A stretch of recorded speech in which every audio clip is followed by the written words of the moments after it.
Welcome back to the show. It's the AM Club on MX24 TV. My name is Godwin Nambo. Before we jump into our conversation, what is your level in the French language? Your ability to communicate in French gives you an upper hand in your communication, in your career development and the travel experience. That's why my friends at Alliance Française says, you know what, guys, come over, we'll help you. We have experience, they have experience and professional teachers. They have flexible time schedules. They have in-person, online, and hybrid classes. And they also have French for teenagers above the age of teenagers and children above the age of 3. To register, call the following number, 050-128-7814, 050-128-7814, or shoot them a WhatsApp message on 050-128-7818, 050-128-7818. You could also visit their website at afaccra.org. Alliance Française, French up your life today. Guys, lots of happenings over the weekend. Let me also announce that this morning the Finance Minister, Ken Ofori-Atta, will be giving an update on Ghana's economy. We'll try, while the show is going on, to plug you into that. But in the meantime, let's look at what's been happening. And joining me, dissect the issues over the weekend, I have Kwachi Ej Sebe. Did I pronounce it well? Yes. Thank you. I didn't butcher your name. He's the Communication Director for TESCON KNUST branch. Yes, please. Welcome. And then Clinton is not new here. Bannon Clinton Bafo is a project director for Nooks and student. He's a student activist. Gentlemen, once again, good morning. How are you? Good morning. Good weekend? Yes. You guys had a good weekend. What was the highlights of the weekend for you? Personally, still recovering from the Black Star lose. Isn't it? Charlie, isn't it the same for all of us? Oh yes, it's the same thing because we actually had a terrible weekend. My weekend didn't go on well because Black Stars were actually eliminated from the World Cup, and I don't know, like I wasn't okay. How did that affect you? How did that affect you? I was hoping things would get better. I was hoping we would get far because I trusted the team very much. Like I was hoping things would get well, but quite unfortunate, my expecting didn't come on. So my whole weekend. It went into your weekend, Saturday. It really went into my weekend. It affected you. Yes, very much. We'll talk because I actually bought a jersey for Blasters. I bought a jersey. The price is quite huge. I bought it thinking that, when I wear this, I think we are in the same shoes. It's quite unfortunate. The day I bought the jersey, it wasn't even delivered, and we are out. So I don't even know what you're going to do. I should go for it or not. So I told the person to hold on with it. When I recover, I'll come and take it. Wait, but have you paid for it? Yes. Or then you take it by all means? Oh, yeah. And one day then you just wear it and you just display with it. But where did you watch the game? I watched it from the house. Oh, from home. You? Did you join a group of people? No, at a friend's end. I gave me one pound to be in show. I didn't particularly watch. I was just going up and down. We were on set, so I'll go and spy. I'll hear the shout. I'll go and spy and then come up. I couldn't take it. Charlie. But on a more serious note, Black Stars. Where do we begin from? How well will you rate their performance so far in this campaign? I think the team had some technical shortfalls. That's one thing I would say, because you could see there was lack of consistency in our play. At a point it would flop, at a point you would see the team performing extremely well. So clearly you could see the technical team behind the Black Stars weren't doing their work well in terms of consistently monitoring the activities of the team on the pitch and off the pitch. And that really went against us, because you realize that from commentaries that were even made ahead of the Uruguay match, they told us that they realized there are some weaknesses within our defense team. And instead of the technical team to take cue from that statement that came from Suarez, I think we felt overconfident that we could easily win because it was a revenge, and it affected us. On the other hand, too, I think there was a comment that was made by the captain with regards to his emotional strength as at the time he was playing the Uruguay match. And I think we have doctors or health practitioners who are expected to run these players through some of these emotional tests to be sure that they are fit enough to play. Nothing was done. Definitely, we have as a national team. So it means from the statement he is making, these units failed to perform their mandate. Because if you've had your godson die before you play a match, and you went ahead to play the match with such an emotional trauma, then I think you messed up the lives of citizens who were following the match, because million people, exactly, a lot of people had so much hope, and then it was a clear win for us, winning over losing with such a staunch performance with Portugal gave a green light that we could win. And when Korea was playing with Uruguay, I knew not that the match before our Uruguay match, the one they were playing as at the time we were also playing. Korea with Portugal. I knew Korea would score Portugal because from the way they played with us, you could see how fast and swift they were. So meeting any other team that would open up without playing a defensive game with them, they could easily win. So it wasn't surprising by the performance they put up with Portugal. So scoring them, at least it gave us hope that with such a swift team and we've been able to run over them, Uruguay shouldn't be a problem. But these are uncertainties in football, so we should go with it. Yeah, I get what you're saying, but Kwache, let me ask. Like he said, when you look at our performance with Portugal, it was sterling, even though we lost that game. And then we played South Korea, amazing performance. I mean, we pushed ourselves. I remember that last 10 minutes everybody talks about. But if you look at our attitude towards the Uruguay game, it was almost totally different. It wasn't like we went into that game to win. Which players would you say, had a few people complain about some individual players, which players would you say didn't make it for you at all? How would you rate Thomas Partey? Okay, Thomas Partey, I think, I don't know, but I don't know what was going on with him, but he didn't perform at all during this World Cup, because when you look at the kind of match or the kind of football he plays in Arsenal, it's quite different. But all the same, they are white, we are black, so like there is kind of a difference between the white football and the black football. So sometimes I wouldn't say it's his fault, but he didn't perform that well. And I would say that I think the team wasn't much prepared, because looking at the Arsenal player or the Arsenal team, they actually do a lot of goes into it, because they are always at the camp training, talking. But with the Ghanaian team or with the just in the World Cup, I think the call-up was made quite let me say yes to the World Cup. So like they weren't that much prepared. So like there was lack of that communication and that lack of that team spirit. So then we can't blame them. We'll say that we just used what we had at the time to, you know. With performance of Thomas Partey, I think it was bad. Because we know how he plays with his individual expertise and experience, and then we didn't see that much. It looked like he was a bit recused from the game. He was far behind, whether he was playing defensive midfield or he was playing an attacking midfield style. But then it didn't help at all. But we could see him play extremely well when the changes were made in the second half, and he was moved ahead together with Kudus. You could see that the energy, the zeal, and the commitment was matched. I think there is so much within the Black Stars that needs to be worked on. Luckily for us now, we have a team. We can clearly see we have a team. The only challenge we have is lack of experience, because such big platforms, you cannot go with players that you just scouted because of the World Cup. Even those who played to familiarize themselves before the World Cup, most of them were not called.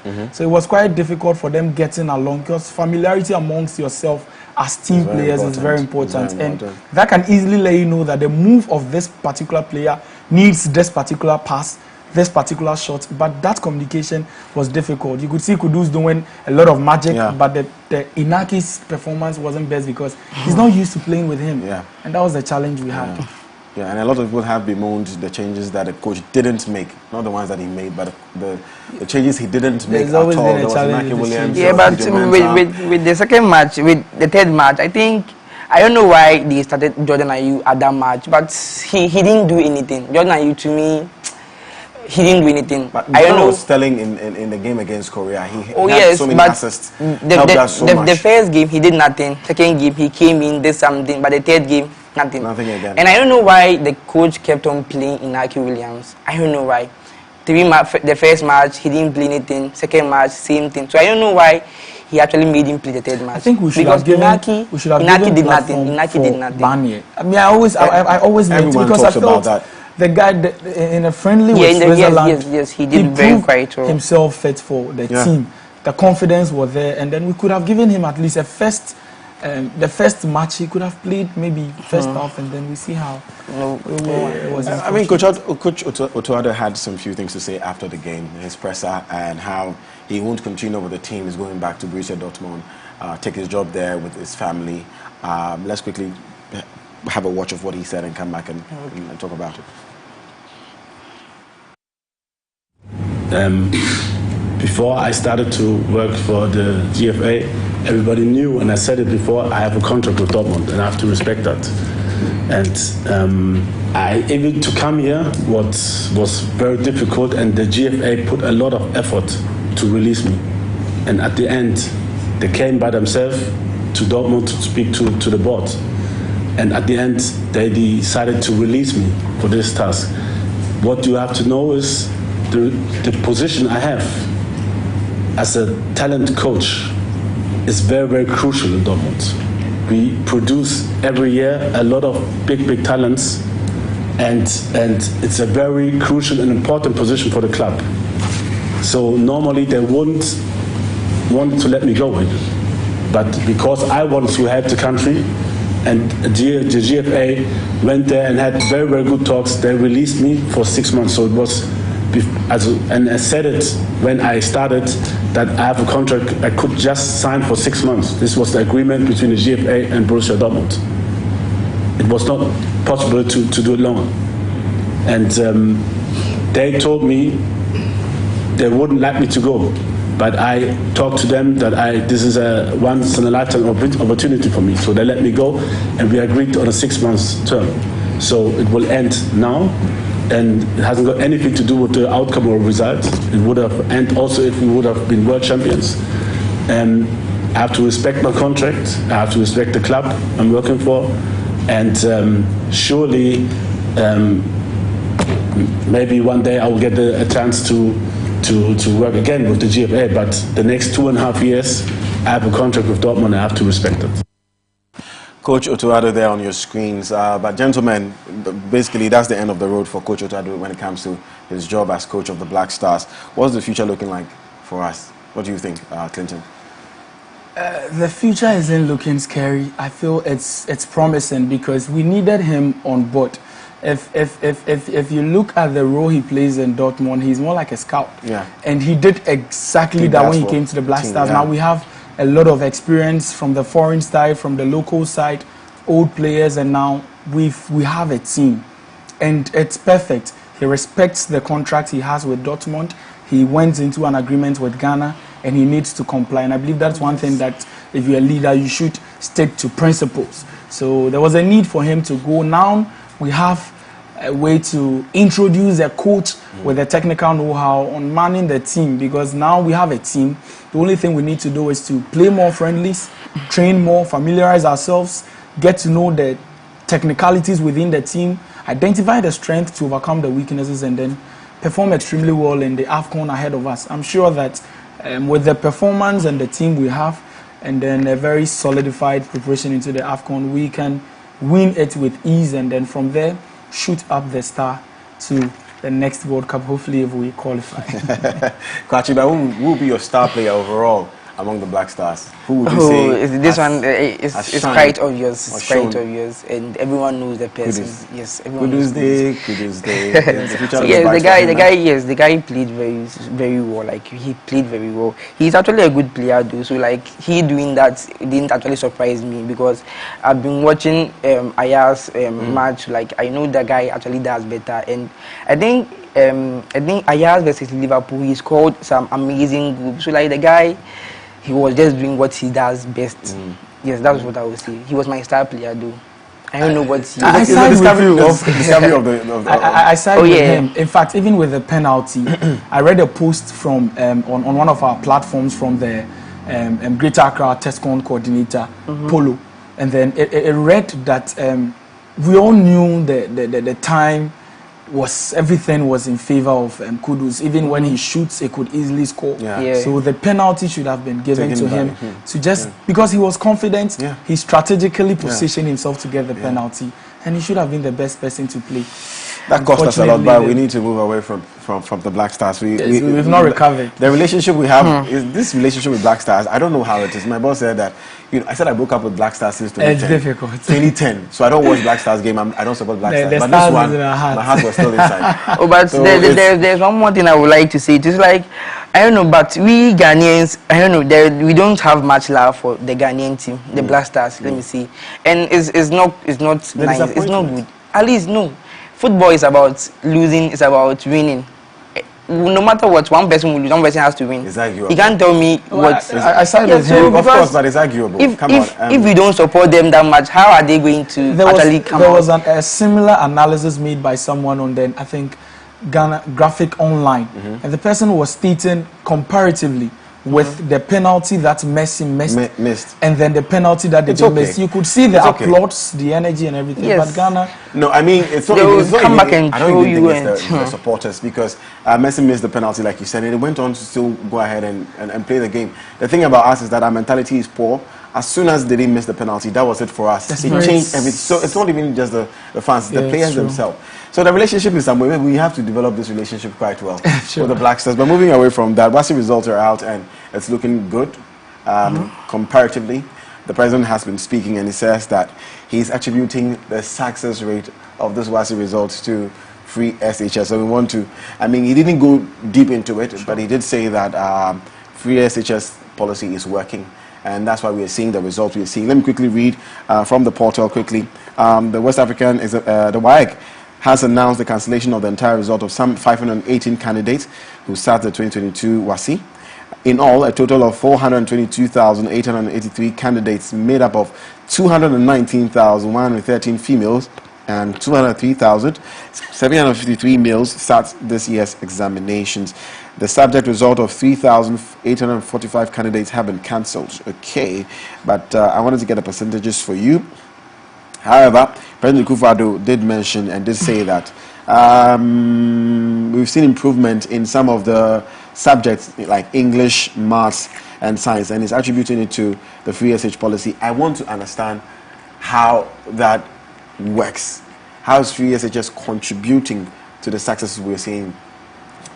Okay, in the first place, we should applaud the government for rolling out that policy. I've always maintained the stand that a government that is very much focused on the educational stability of the economy is very important. It's doing its best because education is the future of the nation. If the people are well educated, the basic people are well educated, it makes running the economy, communicating and engaging the citizens very easy.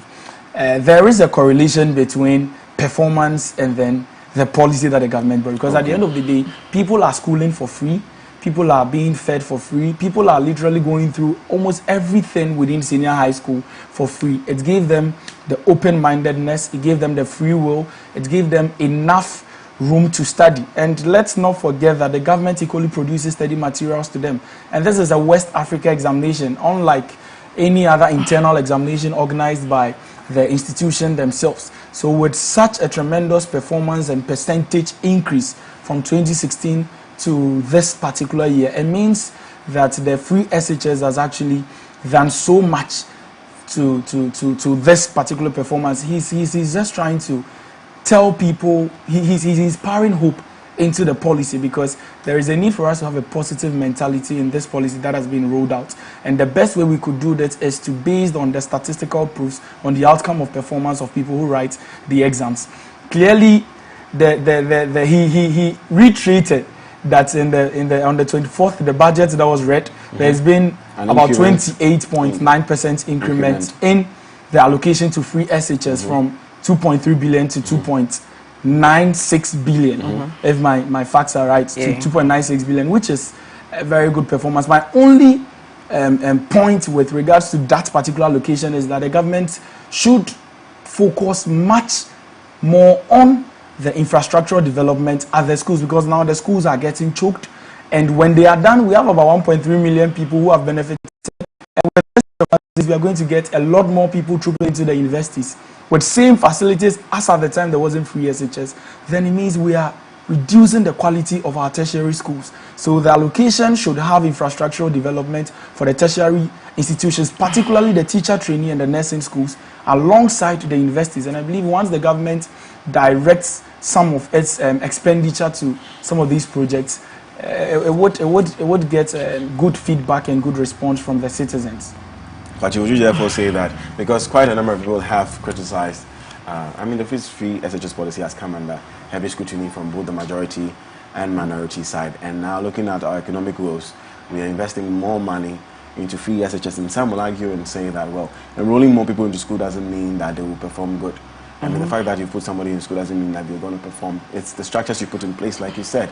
It's providing good infrastructure, good teaching materials, and all that. And we know that even those have come, have faced certain challenges. So is it right that at this point, we are putting more money into free SHS? Okay, so I would say yes, it is very right, because every country, in a country, when you want to build a house, you have to start with the foundation. And I think the success of this government, or the success of this country, is by education.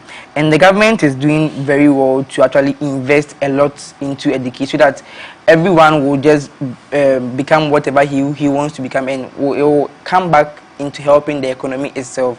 Because if you are going to school, if you are working, if you are getting that knowledge, whatever you get comes back to the country, or the country actually benefits. So like, government is doing very well when it comes to investing a lot into free SHS. That one day, government is to add up to what he has said, I am not surprised people would have negative feedbacks or scrutinize the policy. You know, there is one thing that Ghanaians don't normally know. Before you can have a successful rollout of a policy, it needs to kickstart, reviewed, evaluated, take feedback, and then review the policy again.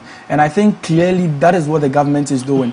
It didn't roll it out in its perfect shape, because this is our first time trying such a policy. So the feedbacks, the scrutiny, and the submissions from citizens with regards to the challenges to free SHS has been reviewed, and we could gradually see. Earlier it was green, gold, people were talking. Now the government has successfully rolled it out to, when you merge green and gold, what do we get? Now we have a full set of students on campus, and gradually it is taking shape. It is good we invest more in our education, because that is the future. Your ability to determine that this government is good, this government is not bad, it's based on your basic education, on having such assessments. This is what the government has done, this is what this government has done. And I think now people are getting to know more about government activities. Unlike over the years where people didn't really care, budget is being read, nobody bothers about it. But now you could see people, we are here. We wouldn't have had that opportunity. Now you could see the general knowledge and general opinion on government-related policies are really powerful and tremendous. And I feel we can attribute that to the free SHS. And moving forward, there is a bright future for us. I just hope that sustainable measures will be rolled out by the government, with either the incumbent, or if we swap, whichever government that takes over follows up on the sustainable measures, if it's 10 years or 15 years, so that we can fully have it set up, and then we get the country. I don't think there's much to say about the free SHS policy. Well, I think this year's results is actually the best results so far since they started the free SHS. In the last 8 years, Yes. So I don't know. It's really working. Government is actually doing its best to make things work. What I found captivating was the fact that the president described it as a social evolution. You know, he described this free SHS policy as a social evolution, and the fact that it will be met with a lot of challenges, but like you rightly said, as we go forward, we see the challenges, we tackle it. As we go forward, we see the challenges, and there's not much to say about it. I really think it's in line. But speaking of which, you did mention how members of parliament went to Qatar to go and support the Black Stars when budget was being read and being scrutinized in parliament. The former president has been molded woefully as a very, very terrible attitude of our MPs to derelict their duty to go and support Black Stars. That is not a duty. That is a duty. Would you say that is a duty, given the fact that we're going through a serious time in our country? There will always be World Cup, won't there? Yes. We always haven't been here. This is the first time we are facing, not the first time, but we are going through something serious right now. So would you rather not solve your house issue? Black Stars will be Black Stars. Next 4 years we could go again. Won't you agree? Technically, I was even of the view that this budgetary conversation should have halted amidst this World Cup conditions because of the driven attention of the people. You know, the parliamentarians are to engage on the budget whilst the citizens express our opinions on it. So once there is a divided attention, we get a budget being passed at the expense of the citizens. So clearly, in the interest of the citizens, it is even good they left, because now it has delayed conversation around the budget, and now we are all back here ready to have conversations around the budget. And I think a conversation has gone on for a while now, but it hasn't been approved. Clearly, it means several further conversations would go on, and this is the right time we should have that conversation. So, don't you think sometimes we have misplaced priority? I mean, it's okay to support. Again, I'm not saying that we shouldn't support the Black Stars, but what is more important now? They say that you do what is necessary before you do what is important, isn't it? Yes. But I would say, yes, it's kind of what you said is also a duty to them too, because sometimes if let me say, if you are in school and your dad comes around, what do you do? What do you do? Like, I don't know. My dad never came to see me, so I don't know. Okay. So like, if you're, I'm not rich, but if you're in school and your dad comes around, when you see that, you actually get motivated to do something better or to do something more. So there was a need for them. Yes, to so like there was a need for we needed the energy. Really, that's the way. So that's why I said it's kind of their duty to. So, but they did well. They did? Yes. Me, I'll read them. They did well. We equally, on the other hand, have to condemn the act because parliamentary proceedings were still in process. We can condemn it, but as a citizen, I feel it was something good that happened to us. At least now, we have a fair share of the cake of the budget. You know what? Like you said, if that was the case and it was a duty as well, then all the members of parliament should have been given a break to go support the Black Stars. Even if they don't go to Qatar, they should be home, you know, cheering them, Black Stars. Because some stayed to work on the budget, to discuss the budget, what we believe is very important. But I think it's their interest. If that's your interest, you just that's go there. Bad. I don't side with them on this. Yes, but that sometimes was a bad act from the. I don't think it's something we can learn from. I think it's something we should condemn. We should condemn. In future, it shouldn't happen. We don't need the MPs. Oh, but the Black that's why they wait. Sometimes that's why I said if you are doing if you are in school and your dad comes around, he motivates you. You get motivated to do a lot of things. So like them going to Qatar to support the Black Stars actually win them or actually give them a motivation. They give them a motivation. Well, there was a Jama team. The president went there. Sometimes, if they see the face of these MPs, ministers, they actually get. Should they stay throughout? You could have just gone there. Staying throughout. I don't. No, but I don't think that was the best thing to do. But I think but at least them going there was kind of okay for them. Can we call a spade a spade? But anyways, let's move on. Last week there was a video trending on social media. I'm sure you saw it about the Ashanti Regional NSS boss, Alice Obukumenta, abusing verbally a nurse at the Misha Hospital. He has come under heavy criticism. I don't know if you saw the videos, gentlemen. Yes. The video. What do you make of it before we go? I equally read the news on how the incident happened. It has to do with the doctor with the father. Of the NSS boss. And yes, the doctor. Yeah. The daughter was with the father as at the time the nurse called for the prescription of the medication, and then probably conversation didn't go down well, and then as a father to follow up to through such insults is a no-no for especially the office that you hold, because the NSS is an office that a lot of people troop in there. So with such a very poor human relation skill, you are doing more harm than good to the government in itself, to the NSS secretariat, and to the citizens as well. It was totally wrong, and I'm glad that he's been suspended, undergoing investigation and scrutiny so that they can bring finalization to it. But we should also condemn the act of the nurses going on strike because of this act, because these are internal issues that normally happen. And then once it happens and then the attention of regulatory bodies has been given and they've taken up the task to investigate it, I think working activities should go on. We've been made to know by an official at the hospital that the lady, for psychological reasons, has been made not to report to work as he is with a psychologist undergoing some treatments, and that is something good that they are doing, and we should condemn the act. And then other ones that are going on in other offices that people don't know. Sometimes you want to even engage a public official who is in there because of you, and it becomes really difficult. If you don't take care, you may end up speaking ill about the person, and it's really worrisome. And from the level of confidence and the flow consistency, and you know who I am, I feel there's something that he's been doing. You feel it's something he's been doing, eh? I feel, but I think as emotional issues, and then what we all learn from is when you are angry, sometimes you do things that you don't even know. So, in as much as that we should condemn him, it is also a pardonable act, and then we can review his appointment, and then probably transfer him to another unit or something, just so that the issue within the terrain of Ashanti region would die out, and we can get peace.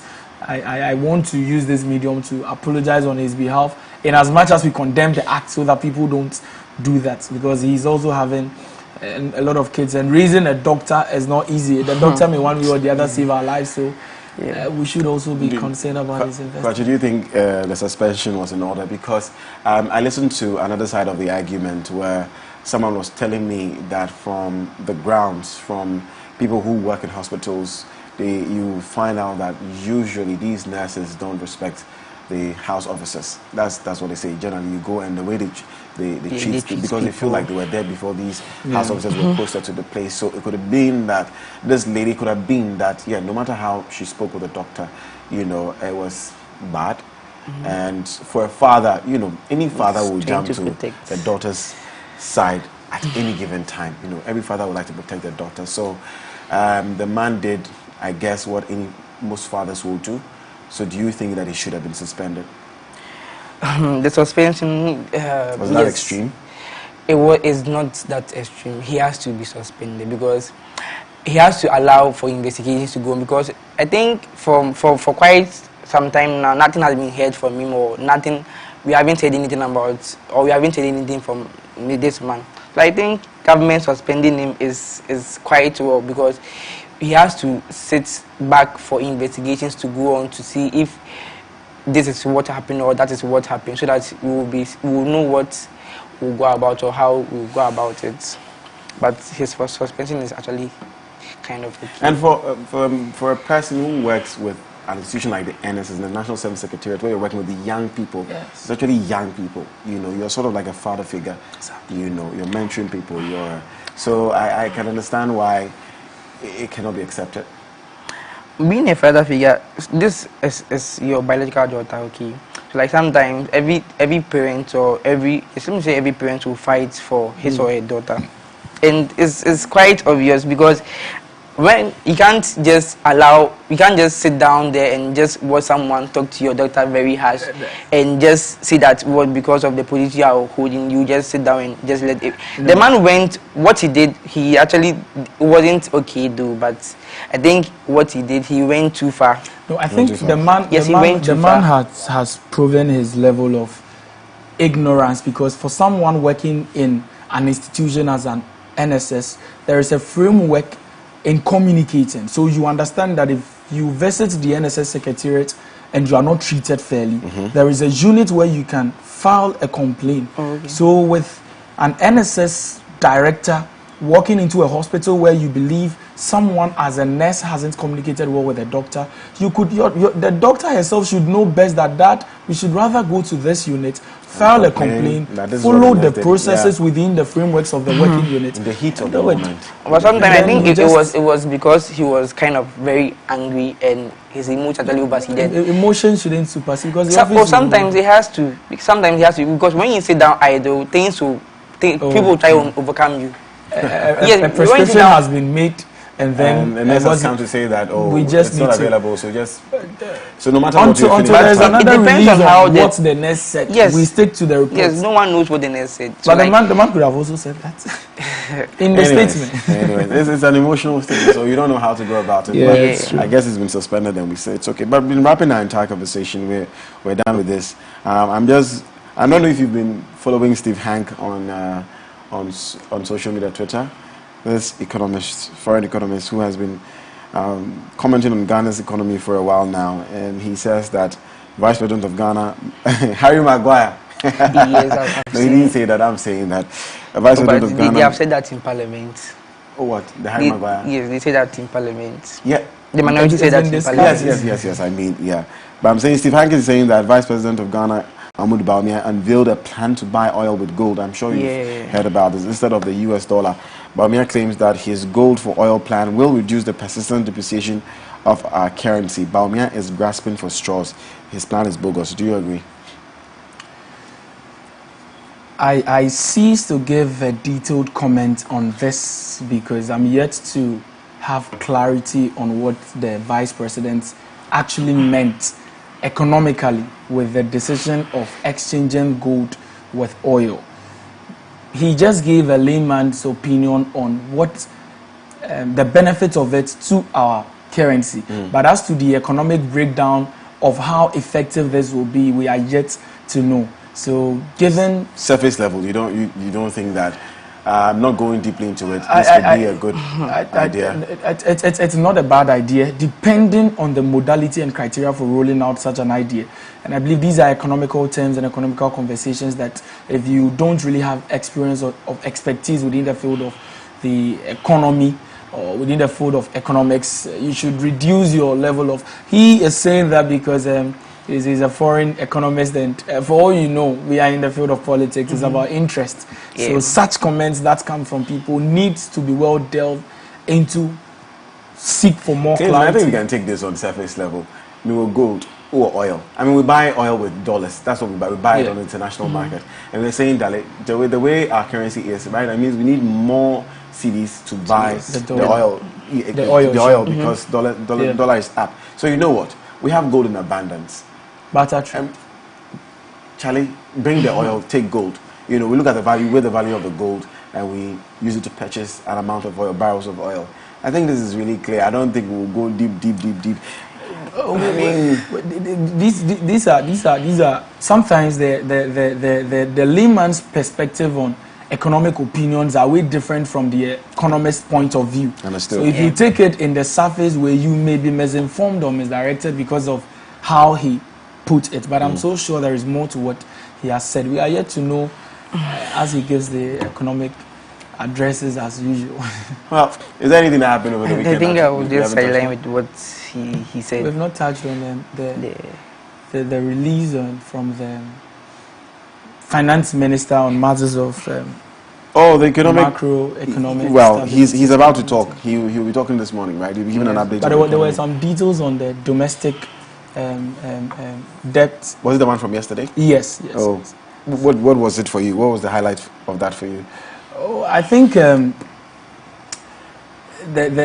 a proactive step that the ministry has taken, because as a result of the panic that out of rumors people heard that there were going to be haircuts and reductions in their investment rates and a whole lot of things, people wanted to quickly withdraw their monies, and there was a need for him to come up with some information that would relieve people of the tension. And you could clearly see that the measures that he underlined at the release that he gave gives a clear indication of what they are doing to ensure that the macroeconomy is sustained. These are sustainability measures that in this crucial moment we should accept. It is quite difficult because the proposal to someone who has made investments expecting a returns, and then now there is a delay because you've introduced an additional 4 bonds that you have 0%, 5%, and some additional percentage that you are yet to give to them. It's going to be very difficult for people to accept. But one thing I want to put across is that I like the fact that the finance minister is always projecting God. I'm a Christian, and I also want to always do that. It's always about Nehemiah or the psalmist, and that's good. So let's actually I'm a Christian. I'm a Christian too, and I went to church yesterday after a while. But I like the fact that his level of influence is within that. They say the devil comes, poses as an angel of light. Have you read the Bible? What are you trying to say? No, I'm just saying that the Bible says that the angel poses as the devil poses as an angel of light. So it doesn't matter if the person is using Nehemiah or Zechariah. It matters. My concern is with the level of influence he's having on the general public on matters of Christian relations. And then he's giving hope. He's actually giving hope to people. That's not his office. When pastors who are doing that very well. But yes, he's a pastor. We can take a look at his address yesterday. In the budget statement presented to Parliament on November 24th, I announced the government will undertake a debt operation program. The broad contours of the debt sustainability analysis has been concluded, and I'm here this evening to provide some details on Ghana's domestic debt exchange, which will be launched tomorrow. External debt restructuring parameters will be presented in due course. Under the domestic exchange program, domestic bond holders will be asked to exchange their instruments for new ones. Existing domestic bonds as of 1st December 2022 will be exchanged for a set of 4 new bonds maturing in 2027, 2029, 2032, and 2037. The annual coupon on all these new bonds will be set at 0% in 2023, 5% in 2024, and 10% from 2025 until maturity. Coupon payments will be semi-annual. Our commitment to Ghanaians and the investor community, in line with negotiations with the IMF, is to restore macroeconomic stability in the shortest possible time and enable investors to realize the benefits of this debt exchange. The government of Ghana has been working hard to minimize the impact of the domestic debt exchange on investors holding government bonds, particularly small investors, individuals, and other vulnerable groups. In line with this, Treasury bills are completely exempted and all holders will be paid the full value of their investments on maturity. There will be no haircut on the principal of bonds. Individual holders of bonds will also not be affected. The government recognizes that our financial institutions hold a substantial proportion of these bonds. As such, the potential impact of this exchange on the financial sector has been assessed by their respective regulators. Working together. All right, so that was the finance minister giving an update last night, but he will be talking on the economy this morning, and we'll bring that to you as and when it starts. But gentlemen, thank you very much. Are you hopeful? Do you have hope in Ghana? Yes, I do. You do? I do. You're not saying it with your chest, though. Oh, I am. I do, because this is a global crisis, and then Ghana hasn't been left out. That's something we always want to shy away from. But I'm really impressed with the performance of the finance minister as and when tension arising in the country. Clearly, you could see that measures has been put in place to support the liquidity status of the banks, to make sure that they will be able to pay back their investors, and some of these things are needed within this critical moment. I'm sure there is hope, and then this too shall pass. The Black Sheriff accent has come, your critical moment, yeah? But so you have a final... Yes, so yes, I have what he said. I have hope in the government. I have hope that Ghana will get somewhere, because right now, per what he said, the global crisis is what is affecting the country right now, and the government is doing its best to actually resolve or to actually get out of this global crisis.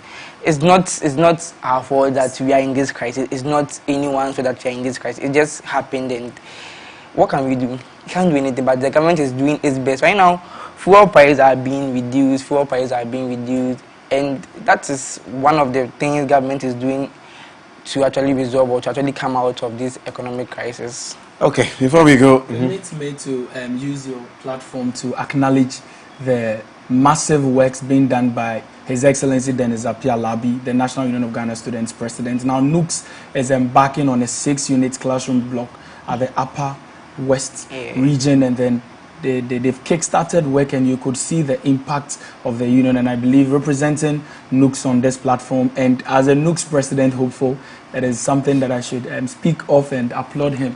I wish him all the best. We are solidly behind him, and I'm sure by the time he leaves office, he would have made so much impact. Tescon is working. Tescon is working.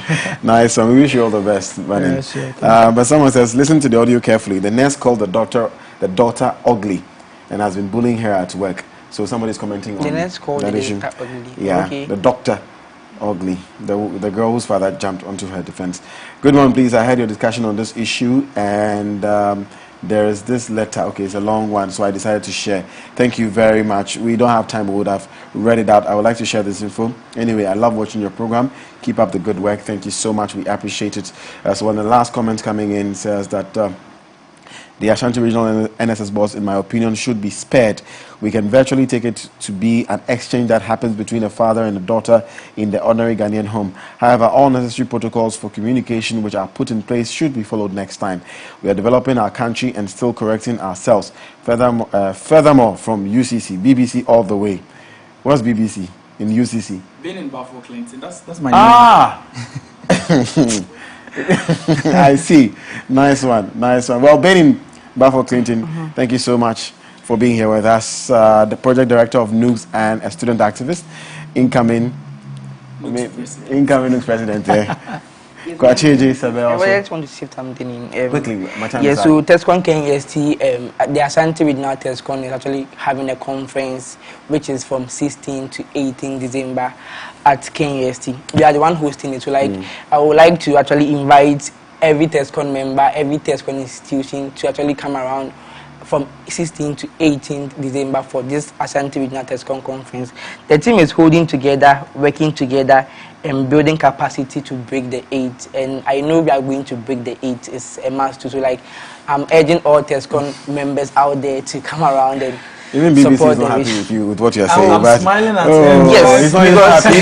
He knows you are not breaking anything. We are not breaking anything. The 8 has already been broken, so we are hoping to get that much support. We just need 4 more. Yes. To the 8. To make it what? Communications Director for TESCON, KNUST branch. Thank you very much, Kwachi Sebe, Jay Saba. Gentlemen, thank you once again. Up next, we have the Country Director for Harley Reid Ghana, Edith. She'll be sharing her inspirational story with us today.